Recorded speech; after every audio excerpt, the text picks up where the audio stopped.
આજ તો હું રેડી થઈ ગઈ, ફાર્મ જવાનું હતું. અરે લગનમાં જાતા થા તો રસ્તામાં આ બે મળી ગયા, અમારે પણ આવવું છે.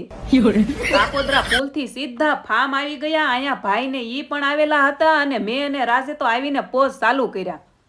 અને અહીંયા મારી ફ્રેન્ડ પણ આવેલી હતી, અરે જલ્પા અગ્રાવત. ત્યાં મળી ગયા પ્યારા પ્યારા સબસ્ક્રાઈબર. હું અહીંયા આવી થી તો સમૂહ લગ્ન જોવા, પણ અહીંયા એટલા સબસ્ક્રાઈબર મળી ગયા કે લગ્ન જોવા ન દીધા. એક પછી એક મારી હારે ફોટો પડાવવામાં લાગી ગયા. હું તો ખોટિયા પહેરીને આવી. મારે છે ને અહીંયા સણિયા સોળી પહેરીને આવવાની જરૂર હતી આ લોકો સાથે પોઝ મારવા માટે. અચ્છા. પણ અમારા બેન ને સારું રહ્યું, આધ્યા અને હસ્તી હારે રમવાની મજા આવી. અને આ જો અહીંયા પણ માવો માઇન્ડ ભેગા થાય ને તો વાતું ખૂટે નહીં. પછી મારે જમવાનો વારો આવ્યો.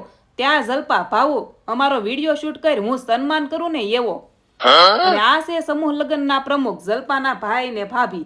અને આનો ફૂલ વિડીયો છે ને મારી આ ચેનલમાં આવી ગયો છે, તો ચેક કરી લેજો. અને આ કમેન્ટમાં કહેજો તમને સમૂહ લગ્નમાં મજા આવે કે કેમ. તો મળીએ નેક્સ્ટ વિડીયોમાં. જય દ્વારકાધીશ. Like share subscribe.